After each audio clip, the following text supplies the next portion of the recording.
Bom dia, pessoal. Hoje nós estamos iniciando a quarta aula do curso de Visão Computacional e nosso projeto de hoje é que temos a primeira hora dedicada à matemática e programação de redes neurais e a segunda hora dedicada à apresentação dos trabalhos dos cursos por vocês. Tá. Isso, então, dito, vamos tirar isso daqui. E vamos trazer primeiro uma apresentação inicial, que é sempre a ideia da gente começar com uma apresentação, e a apresentação, aliás, ela se baseia bastante naquele trabalho do Omar Aflaq, que eu mandei para vocês, que é um postzinho que diz aqui que em 10 minutos você pode ler. Nós vamos gastar 1 hora e vamos ver se chegamos no final dela com tudo entendido. Tá? Vamos ver. Então, aqui tem... Eu vou mandar essa apresentação para vocês, ela abre esse post também. Se vocês clicarem nela, ela vem aqui no post desse autor. Agora eu tenho que voltar a minha apresentação aqui. Bom, então, o que é a ideia disso, né? Eu queria pensar na ideia de redes neurais, não com aquela ideia toda biológica, de inspiração, etc., mas de uma forma mais pragmática, pensando na matemática e na programação. Então, ela, para mim, vai ser uma função absolutamente geral, capaz de representar qualquer outra função, que tem uma certa estrutura, que é essa estrutura que a gente está vendo aqui. Tá? É uma função que é definida com essa ideia de ter camadas de neurônios, quer dizer, que, vamos dizer, essa camada verde são valores escalares de entrada, essas outras camadas aqui, cada um desses neurônios recebe um certo processo que nós vamos discutir mais das camadas anteriores, e essa informação, então, dessa camada, primeira camada é calculada em função da anterior, depois a próxima camada é calculada em função da anterior, e assim até a de saída. Quer dizer, a ideia geral é que a gente entra com dados numa rede, uma estrutura com esse tipo, esse dado flui daqui da esquerda para a direita até chegar aqui à saída. Uma vez que a gente chega na saída, a gente calcula o erro dessa saída se a gente estiver num processo de treinamento. Claro, se estiver num processo de predição, essa é a predição da rede. Se estiver num processo de treinamento da rede, a gente avalia essa saída com relação à saída esperada e acha um erro, que é um escalar, que a gente usa esse escalar para esse passo 4, que é o passo mais complexo para ser entendido e implementado, que é o passo em que a gente vai tentar voltar com esse erro, tentar minimizar esse erro, ajustando os parâmetros que fazem a relação entre essas camadas e levando esse erro de volta, né, num processo de backpropagation. Tá? Então, isso a gente fica iterando até a hora que essa rede tem os pesos corretos e começa a fazer as predições que a gente quer. Então, se a gente olhar só sob o ponto de vista absolutamente matemático e absolutamente algébrico de como vamos programar isso.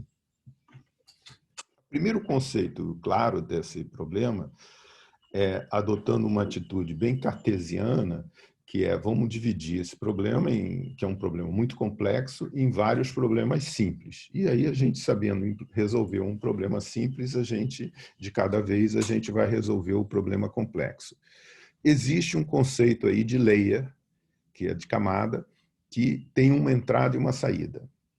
E também tem essa camada também, ela vai ter uma situação em que, em relação à saída que aconteceu aqui da layer Y, você vai ver quanto essa variação, esse Y variando, varia o erro da estimativa que a rede fez. Tendo essa informação, porque isso aqui é um processo indutivo, né? Aqui, como nessa direção, o processo é indutivo de que eu tenho a entrada e vou para a saída, e depois vira uma entrada da próxima e vou para a saída, aqui também é o contrário. Tendo essa estimativa de como varia o erro em relação a Y, eu quero saber como varia em relação a X. Esse é o backpropagation. Tá certo? Então, a primeira coisa que o Omar apresentou foi uma classe abstrata, que era a classe básica, que é uma classe que tem uma entrada, uma saída, né, dentro o X e o Y aqui, que ele definiu como input e output, tá? E aí eu vou, aos poucos, criando também a nomenclatura da rede. Eu gostei muito do artigo, porque o artigo tem uma nomenclatura fácil, tudo fácil da gente entender. Tem um método da classe, que é o forward propagation, que recebe o input e deveria resolver esse output, mas aqui na implementação abstrata ela só vai levantar, só vai tirar uma exceção dizendo que não está implementado. E na backward propagation tem dois parâmetros. Ele recebe o que ele chamou de output error para ele, conceitualmente, é a taxa de variação do erro por esses parâmetros y, que está aqui, quando eles mudam esses valores, quanto varia o erro. E tem um outro parâmetro que é típico do método de gradiente descendente, que é o learning rate, que aí nós vamos discutir um pouco mais, que o gradiente descendente, na realidade, é um método de resolução ou de otimização em que você, tendo a derivada, como varia o erro em função de um certo parâmetro, você tenta diminuir ou retirar um pouco esse erro, variando esse parâmetro para baixo. Então, no fundo, é uma ideia assim, mais simples, que a gente vai ver um pouco mais adiante também. Agora, vamos entender o que é uma camada. 99% das vezes que eu achei um método para apresentar, a camada tem essa estrutura algébrica que está aí. A saída da camada é uma função da entrada que tem dois passos dentro dele. Primeiro é que cada um desses neurônios recebe uma combinação linear dos neurônios da camada anterior, mais um certo bias, mais um certo valor constante nessa transformada daqui para cá. E depois, esse valor não é usado diretamente, ele é aplicado numa função que a gente chama de função de ativação, que gera a saída da camada. Então, essa visão de camada neural, ela é muito comum, e até eu ler esse trabalho do Omar, era como eu estava tentando estruturar sempre o material de rede. Ela é muito difícil nesse tipo de construção, fazer esse passo que é ajustar os parâmetros, quer dizer, dado a derivada do erro em relação a esses parâmetros y, calcular a derivada do erro em relação aos w's, em relação ao b, em relação ao x, que é o que a gente vai precisar. Essa matemática aqui, não é que ela seja difícil, ela é complexa, fica difícil de explicar. E o que eu gostei no trabalho do Omar, na implementação, principalmente, que o Omar fez, bom, isso aqui era só exatamente isso. Quer dizer, no backpropagation, é difícil de achar essas três variações que são importantes de serem implementadas em relação à entrada, porque quando você tem o erro em relação a essas variáveis, para a camada que antecede essa, você vai ter que ter o erro em relação a essas variáveis, porque ela vai ser o output da outra. Então, o backpropagation vai voltando de uma camada para outra. Então, essa primeira grandeza é importante saber estimar. Também, como é importante saber estimar quais as variações que eu devo dar nos pesos para diminuir o erro, ou quais as relações que eu devo dar nesse coeficiente B para diminuir o erro, que é o que a gente busca nesse backpropagation. Backpropagation é um ponto complexo de se trabalhar. O que eu vi de legal nesse trabalho, não sei se é só do Omar, mas eu vi pela primeira vez que eu encontrei foi nesse trabalho do Omar, foi uma implementação que separa e diz assim, na realidade aqui nós temos duas camadas.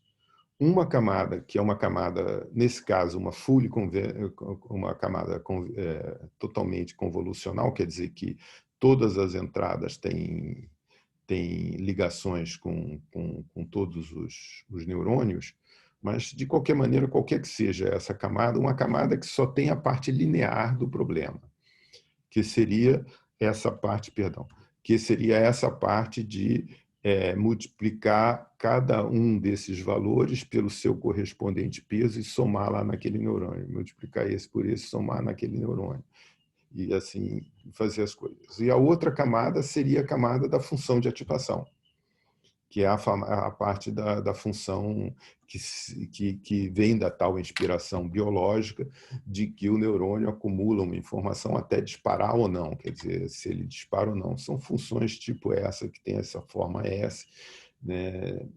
Ou alguma coisa assim parecida com essa. Depois a gente discute ela melhor. Essa função de ativação é uma camada simples na estrutura, porque ela tem o mesmo número de entrada e saída. Aqui não, aqui nós temos o número de input, vamos chamar de M, o número de output N, de Nair. Então, eu tenho dois números diferentes. Aqui não, aqui eu tenho o mesmo input, todo o input sai com a mesma, só passa por essa função não linear. Então, como é que se eu for programar uma rede com essa estrutura, como é que eu programaria essa rede? Primeiro, esse primeiro passo aqui. Como é que eu calculo os y, dado que eu tenho o x e os w e o b? Ora, aqui está só a nomenclatura que estou estabelecendo. M é o número que eu estou usando na matemática aqui, e no programação o Omar chamou isso de input size da camada, é um inteiro. N é o número de neurônios, que também, por sua vez, é um número de vetor da saída. Output size também é um inteiro. X é esse vetor aqui. E é muito importante nessas implementações em Python, num NumPy, você definir claramente como você está colocando isso para poder usar as bibliotecas do NumPy. Tá? X, para nós, vai ser implementado como um NP Array de 1 por N. Tá? Ou seja, ele é um vetor linha, tá? Dentro em que tem uma linha de M posições. Essa é a implementação que o Omar fez, eu vou seguir ela para usar toda a documentação e todo o material que já existe sobre isso.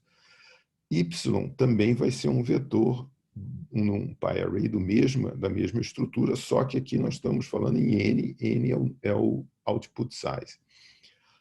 A W vai ser armazenado como uma matriz M por N, que M o número de inputs, N o número de outputs.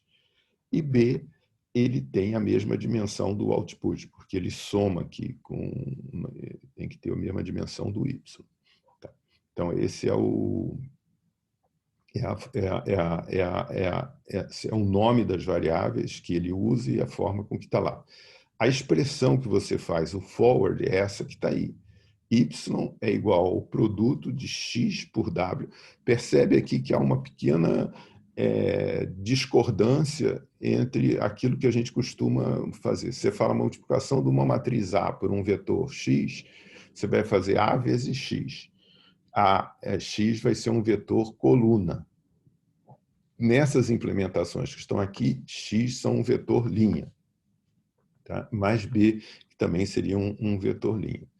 E isso é traduzido no código dele, que está lá, que é isso. Define o forward propagation da camada como sendo, aqui ele está vendo, vem o input data, que é o X, ele salva como uma variável interna da classe, né? E que nós vamos ver que a gente precisa dela depois, na backward propagation, e depois faz o produto de X com o W usando o dot da NumPy, tá? Que está aqui. Tá? E depois dá o return desse output que está aqui. Tá certo? Então, o input, aqui input data é só talvez por questão de nome, porque o nome que fica mesmo é o nome que fica na classe. É input, é o X, a entrada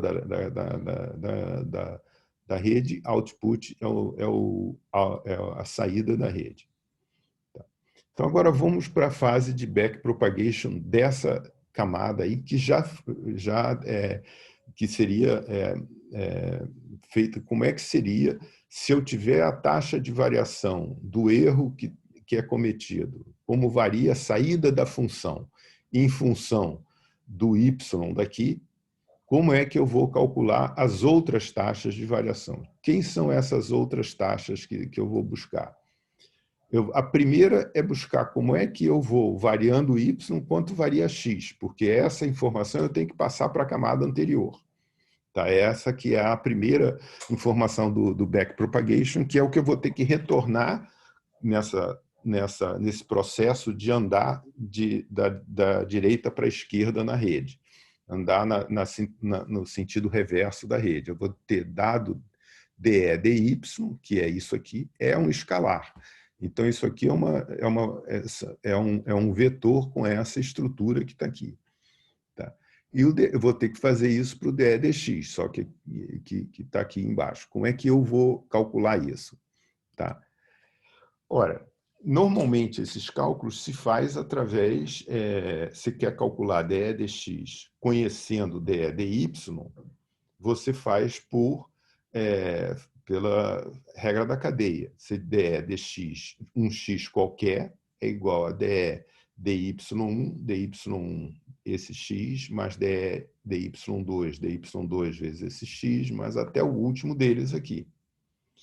E aí a gente fica na ideia de avaliar quem é a derivada de y1, por exemplo, com relação a x0.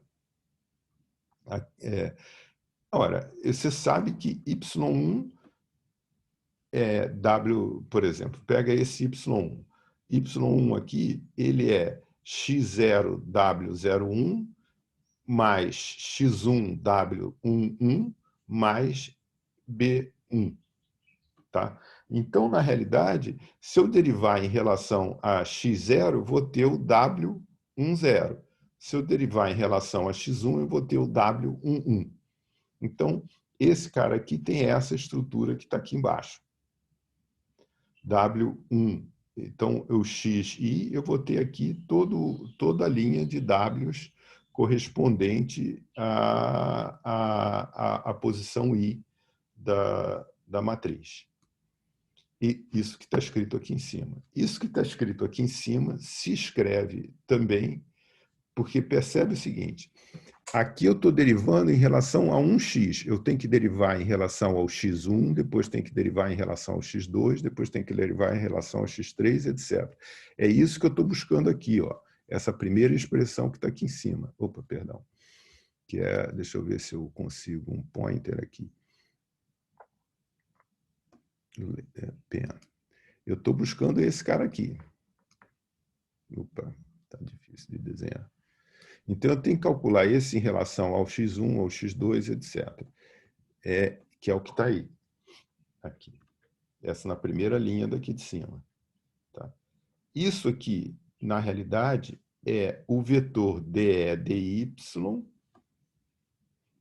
que também, como tudo aqui é meio armazenado em vetor linha, multiplicado pela matriz que está aqui de pesos. E a matriz de pesos está aqui na forma 1, 2, etc. Está exatamente na forma transposta dela aqui. Por quê? Porque aqui eu teria a primeira linha da matriz de peso, e aqui eu tenho a primeira coluna desse produto. Tá certo? Então, essa expressão de calcular como varia o erro em função da... Opa, perdão, é que eu estou com esse... Não. Opa, desculpem, gente. Voltou aqui. Esse erro está aqui embaixo da janelinha, não sei se vocês veem a janelinha, mas está aqui o erro que seria a variação do erro da camada anterior é a camada atual multiplicada pela matriz de pesos transposta, da forma com que ela foi definida. Tá?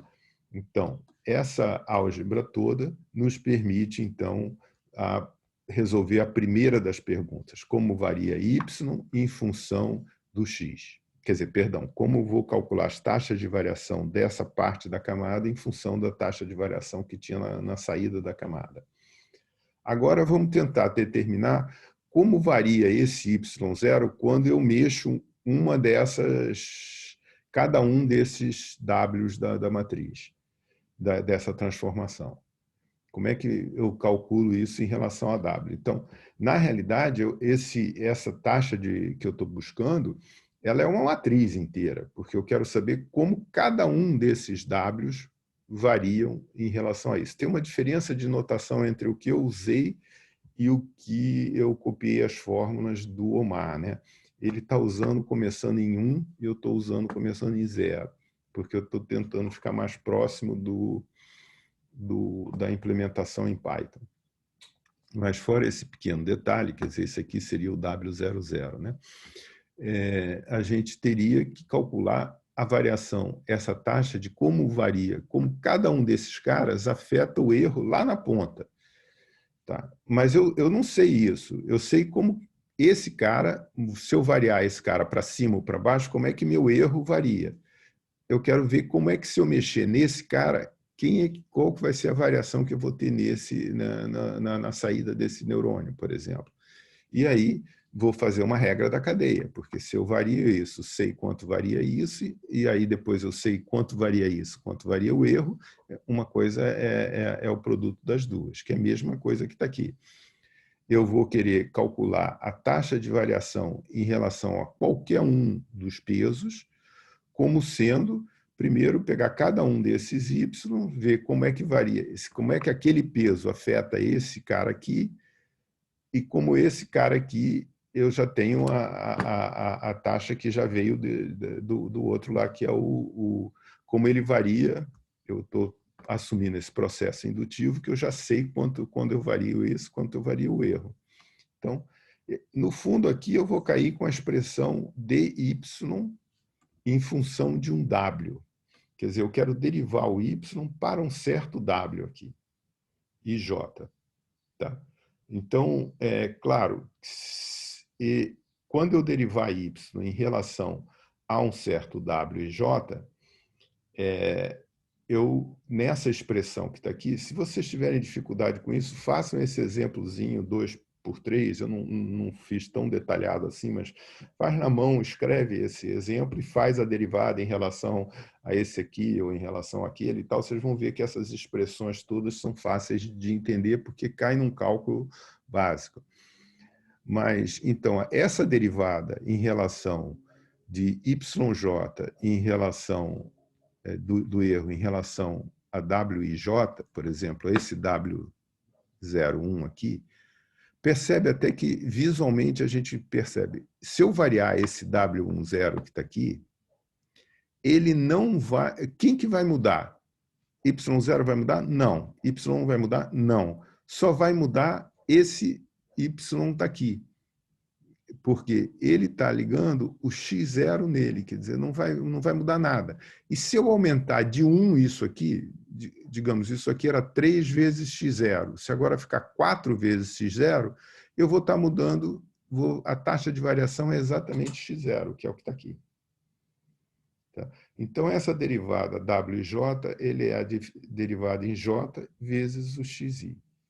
Isso posto em forma matricial, essa derivada fica com essa cara que está aqui.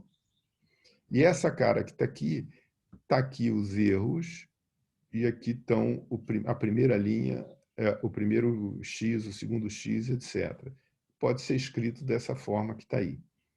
É o x, que é o input, por isso que a gente guarda o input da rede. Lembra que eu falei que a gente ia precisar dele?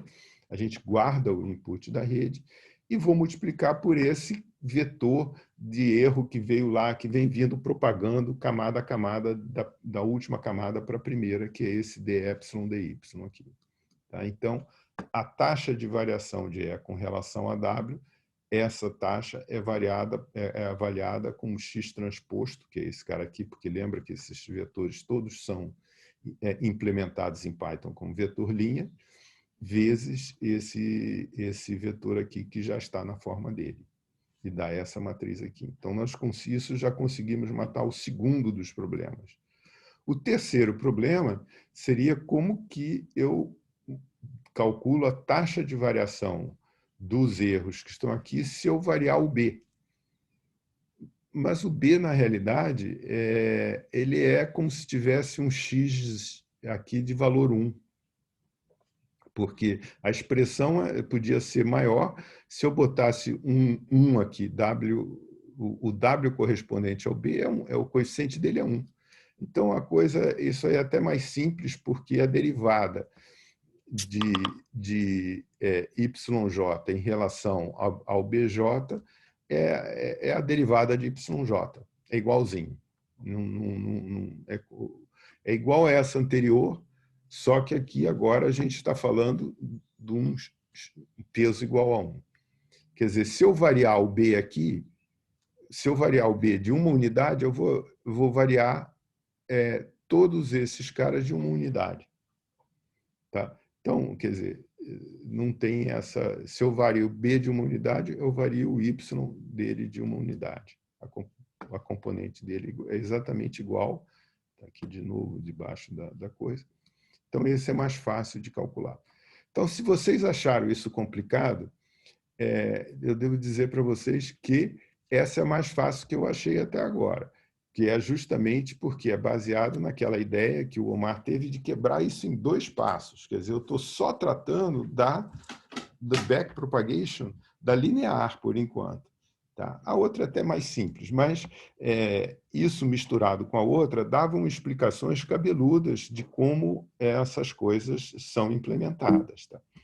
Por isso que eu preferi usar essa coisa como base nossa. Então, a gente já sabe fazer o backpropagation porque eu sei, dado que eu sei dE, dy, que é esse cara aqui, como esses caras variam o meu resultado final, agora eu já sei como esse cara daqui variando varia o resultado final, já sei como variando os pesos varia o resultado final e como variando o bias varia o resultado final. Perdão. Opa. Então, eu já tenho como fazer a implementação disso em Python, de novo. Então, você vê que a implementação é super simples, vira lá 3 linhas de Python. Mas é difícil você compreender esses self-input, transposto, etc. Por quê?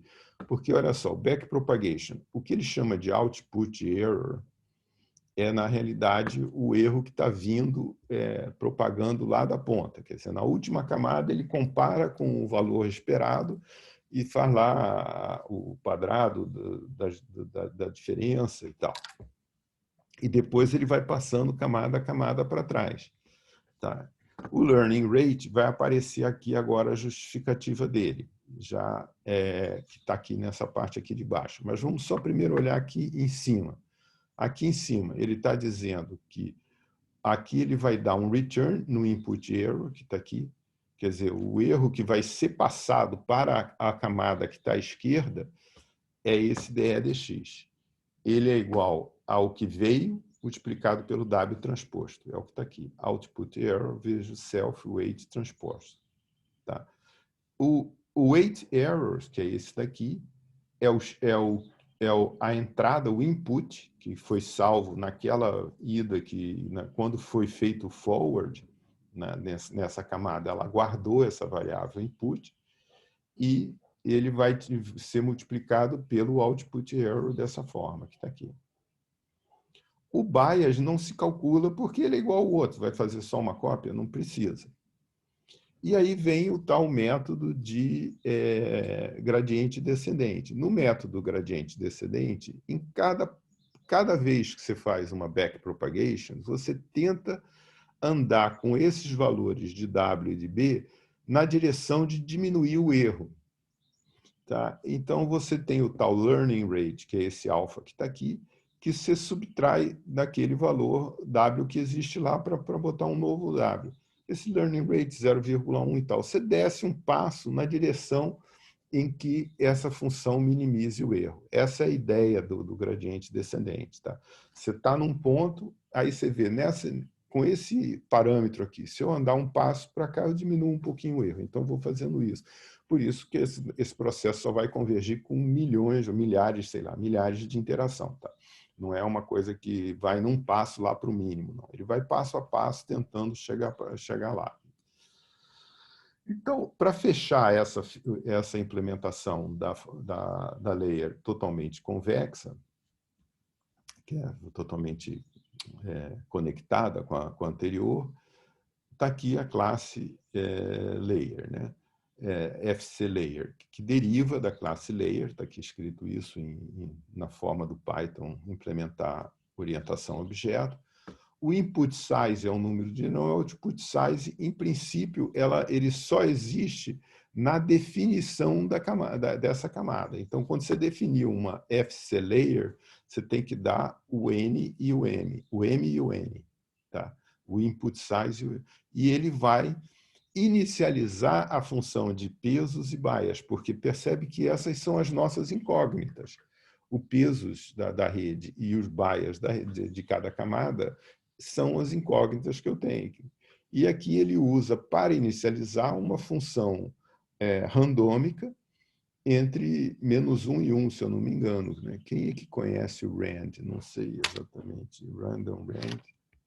Podemos ver aqui. Random .rand.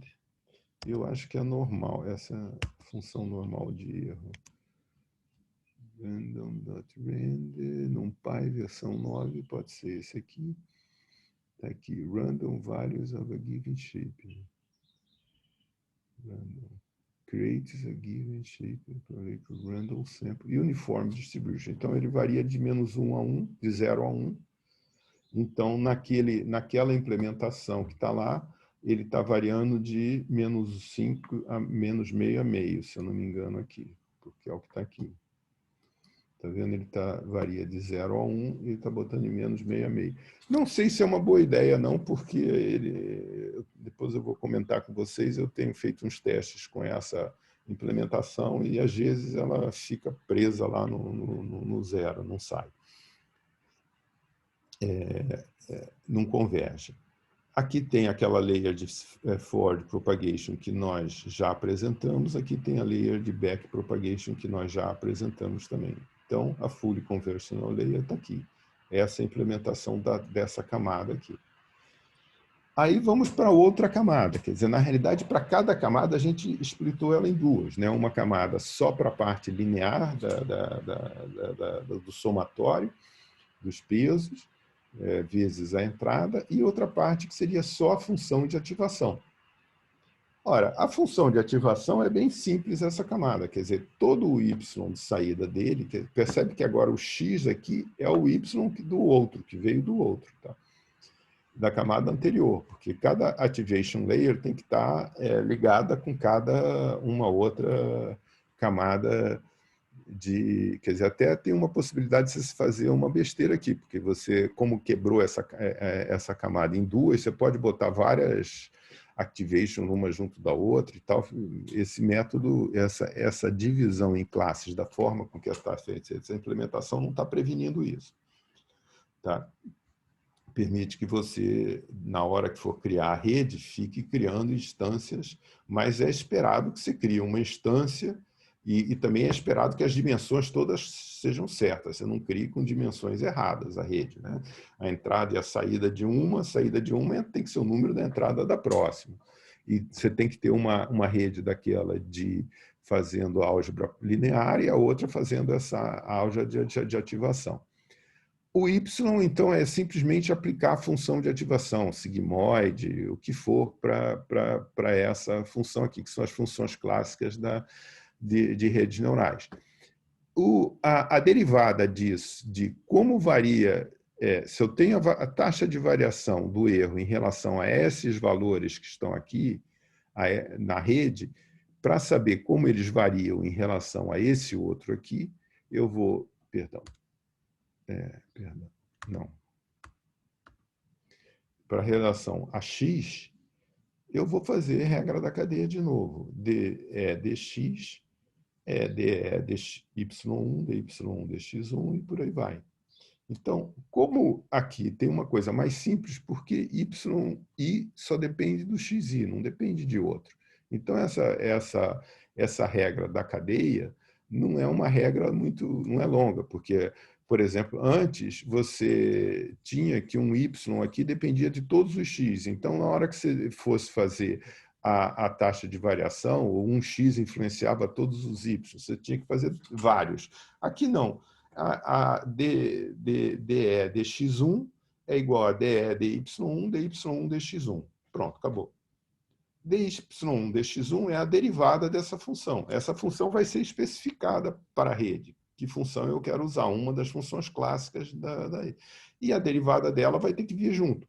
Eu vou ter que, cada vez que eu definir uma função, eu tenho que definir a função prime dela, que aqui, no caso, é a derivada. Tá? Então, para o forward, aqui está tão simples essa rede que eu nem decompus em 2 slides. Forward é só aplicar a função e backward é só aplicar a função prime em cima do valor que existe nela, vezes a entrada que tem. Pronto. Então, vamos ver como é que isso fica implementado em termos de orientação objeto em Python. Aqui está a Activation Layer, que é o nome que ele deu.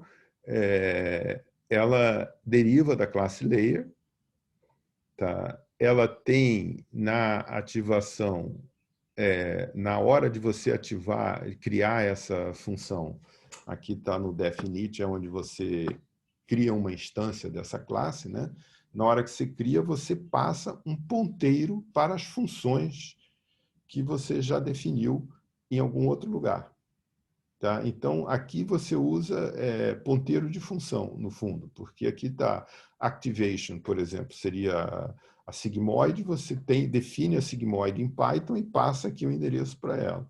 E aqui passa o endereço da derivada também. Isso fica guardado, as funções ficam guardadas na classe. Então, o forward aqui é, de novo, você recebe o input, salva esse input no input e calcula o output simplesmente aplicando essa função, essa primeira, perdão, activation, lá. Você recebeu o ponteiro na criação, quando você receber um dado, você passa ela para o ponteiro. Esse dado vai ser um NumPy Array, esse NumPy Array vai ter que ser tratado por essa função, que vai devolver outro NumPy Array. Tá? E aí, isso aqui, como isso está aqui, você retorna o que sair para ser levado para a próxima camada, que é o output dela. Né? Você entra com X, sai com Y dela. Na backpropagation, o que você tem que fazer é calcular a variação do erro com relação ao input, quer dizer, o que você vai devolver, que é o dx, e dado esse input error que está aqui. É a única coisa que ela vai, porque ela não tem parâmetros. A gente, nessas redes neurais que a gente trabalha, quando você dá uma sigmoide, ela está definida lá. Ela não vai ter um parâmetro que você vai ajustar na rede. Ela já está totalmente definida. Então, ela não tem nada que você vai aprender nela ali dentro. Tá? Né? Essa é a forma com que as redes neurais estão hoje definidas. Então, você recebendo o output error, o que ela faz ela pega primeiro aquele valor, lembra aquele valor de input que a gente salvou na classe? Porque é ele que eu tenho que colocar aqui nesse f' de x. Era o valor que estava na entrada dela aqui, e vezes o output error daqui, que está entrando aqui. Esses detalhes de como programar é que eu acho difícil, que, na realidade, seguir um programa já pronto fica mais fácil de entender. Ou não, sei lá. Mas é por isso até que eu preferi usar uma coisa documentada e bem arrumada aqui. Mas com isso, agora, eu posso botar qualquer activation layer que ele vai saber fazer esse tipo de coisa. Tá? No caso do Omar aí, do post do Omar, ele usou a tangente hiperbólica. Então, a definição da função Python dele, tangente hiperbólica, foi simplesmente return tangent h. NumPy tem uma função que pega um array, NumPy array, e retorna outro, simplesmente passando isso. A tangente hiperbólica é essa curva azul que está aqui. Ela vai de -1 a 1, tá? E tem aqui uma forma suave de ficar nisso. Então, qualquer que seja o input e output que venha da camada, qualquer que seja o input que venha daquela camada de multiplicação de matrizes, etc., isso aqui vai sair um resultado entre 0 e 1 para a próxima camada. Então, os valores que vão sendo propagados na rede estão todos entre 0 e 1, aqui dentro da coisa. Tá? E aqui a derivada disso. A derivada disso é 1 menos a tangente ao quadrado, que é essa função que está aqui. Isso a gente calcula, usa cálculo, faz isso e tem. Tem lá uma tabela dessas funções, se quiser, todas elas define aqui nesse módulo, e aí você pode passar a usar a que você quiser delas aí. Tá? Então, essa implementação ficou bem flexível com relação a isso. Tá? O erro que ele usa também é um erro assim simples. É claro que o cara está tentando chegar a montar uma rede inteira que é capaz de lidar com o problema, os dois hello worlds que existem na implementação de redes neurais, que é a implementação de uma rede que faça o XOR e outra que lê aqueles dados do Modified National Institute Standards, que é o NMIST, né, que são dos dígitos escritos à mão, e resolve. Então, ele usou simplesmente o mean square error, ou seja, o valor da saída menos o valor esperado da saída ao quadrado. Tá? Então, no caso do XOR, ele pega lá qual é o valor de XOR, devia dar 1 ou devia dar 0, e usa isso ao quadrado. Faz a média aritmética dos quadrados. Tá? É claro que quando você acha um erro, você tem que saber agora como que ele volta para a primeira camada para avaliação dessa camada, quer dizer, a derivada dessa camada. Tá? Se esse é o erro, a derivada dessa camada em relação aos y's, i's que estão aqui, é essa que está aqui. Se for um só y, tudo bem, é só um termo aqui. Mas se for mais do que um y, vai ser um vetor com essa cara que está aqui. Tá? Então, isso é a função que ele chama de perda, de loss, de cost, ou vários outros nomes. Tá? E a função, então, que ele colocou é essa, que é mínimo, como é que é? Mean Square Error. Está aqui, Mean Square Error. Quase tudo dele foi bem escrito, mas essa aqui ele ficou já com preguiça. MSE é o valor verdadeiro menos o predito. É a diferença deles elevado ao quadrado, feita a média deles, no NumPy, dentro da coisa. E aqui tem a derivada dele, é um menos o outro, menos o tamanho. Até esse tamanho aqui, até fiquei na hora de escrever essa forma, isso aqui deveria ser M ou deveria ser N, depende de onde está a camada. Aqui na implementação ele resolveu isso de forma de implementação. Pegou o valor do Y e botou pelo size, porque esse N aqui, esse valor aqui que está aqui é o tamanho da última camada, né? É o número de neurônios da última camada, que é a camada que está sendo usada para fazer a resposta da output layer. Essa aqui, que está aqui, é como ele está implementado aqui. Então, depois que ele tem tudo isso, ele cria uma outra classe, que seria a classe da rede em si. Tá? A classe da rede é uma classe, é só um container para isso tudo. Tá? Ela é inicializada aqui. Você pode simplesmente criar ela não, da forma com que ele colocou. Aí vem uma decisão de projeto, né? ele não colocou na criação da rede esses caras aqui, que seria a função de... Porque esses caras são só um cara para lá no fim da rede que avalia o erro da rede, né? Então, aqui eles. Ele não colocou isso, ele inicializou com um none, que é o null do Python, né? E criou uma funçãozinha para adicionar camadas, e a camada é uma lista Python. Cada camada está armazenada como um elemento de uma lista, feito aqui usando o método append. Então, você cria uma camada e depois appenda ela na sua network. Ou você cria a network com nones e sai appendando as camadas depois, que é mais ou menos, pode ser feito. E aqui também ele definiu esse use para você dizer qual é a função de loss que você vai usar. Não sei, talvez porque que ele queira mudar a função de loss e tentar outra rede, mudança de custo, essa função final que avalia o erro lá na ponta. Aqui, nessa forma, você pode criar uma rede e depois ficar mudando esse negócio para testar. Talvez seja isso. Se você colocasse aqui, né, na criação, você teria que destruir essa rede e criar outra.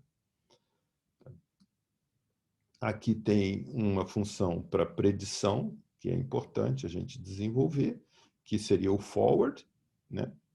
A outra função para treinar a rede, que chama de fit, onde, vamos ver, na predição você passa os dados de entrada da primeira camada, dentro da camada de entrada, e ela vai te devolver lá a resposta. Na fit, você vai passar os dados de treinamento, as respostas esperadas, e o número de épocas que isso acontece. Como é que essas redes se treinam? Vou falar um pouco mais depois. Mas épocas são, no fundo, você passar todos os dados de entrada épocas vezes. Se épocas são 100, você vai fazer 100 vezes todos esses dados de entradas e saída. Então, a predict dela é uma função que está aqui, que é uma função razoavelmente simples. Ela pega todos os dados de entrada e aqui usa a função len para determinar quantos elementos esses dados de entrada têm. Eu tenho a impressão que cada dado de entrada é um vetor linha de escalares. Esse len vai dar um número de vetores de linhas, que esse input data aqui é uma espécie de uma matriz com samples, linhas, e os dados de entrada. Aqui ele cria um resultado que é uma coisa vazia, e aí ele percorre todas as entradas, né? Opa, perdão. Todas as entradas, que está aqui no range de samples, pega cada uma dessas entradas, coloca aqui nessa... Perdão. Oh, meu Deus. Coloca aqui na variável output, e aí ele percorre todas as camadas, para todas as layers na lista de layers. Ele faz o output igual ao forward propagation do próprio output, porque ele fica reusando essa variável. Output aqui é o x, output aqui é o y, depois ele vira x, agora o y e vai. E vai apendando esses resultados nesse vetor de resultados, porque ele vai dar uma resposta para cada uma. Ele não está fazendo uma predição de mas está fazendo uma predição de vários nessa implementação que ele fez. Tá? Isso é o predict da rede. Tá? O train da rede, o fit da rede, que eles chamam de fit, ele tem esses parâmetros aqui, que é os parâmetros de entrada, a saída esperada, o número de épocas, de eras ou épocas, e a taxa de aprendizado. De novo, ele pega o número de elementos nesse train e, para todas as épocas, ele vai ficar repetindo, treinar todos esses x para esse y, tantas vezes quanto forem épocas. Tá? Então, Mesmo esquema, você faz um forward, que significa simplesmente pegar cada um desses vetores da entrada, passar pela rede, como a gente passou o outro, calcula o erro através daquela função loss prime, que você passa o quanto você o que você esperava daquela resposta e o que saiu dessa passagem aqui. Esse output é esse que está aqui. E aí, com esse erro, agora você joga de volta para a rede, porque esse erro vai te dar um vetor na dimensão da última camada. Tá? Ele pega o erro escalar e transforma ele num erro que tem a dimensão do número de neurônios da última camada. E aí você percorre camada a camada em ordem reversa para ir fazendo backpropagation. Nesse backpropagation, você vai corrigindo os Ws e os Bs da rede à medida que isso faz. Além disso, ele implementou só uma outra coisinha aqui no meio, que é um cálculo do valor do erro que teve em cada um desses treinamentos, de cada camada, de cada sample. Então, ele faz esse erro, como ele vai somando esse erro, todos os erros de cada uma das entradas, em numa dada época, e no final ele divide pelo número de amostras que ele pegou e imprime, olha, na época tal, de tal época, eu tive um erro de tanto. Tá? Que espera-se que esse erro seja uma curva decrescente rápida. Essa é a função de fit dele. Tá? Então, esse era a apresentação que eu tinha para vocês, que eu tinha planejado fazer em 1 hora, acho que eu fiz em 1 hora, agora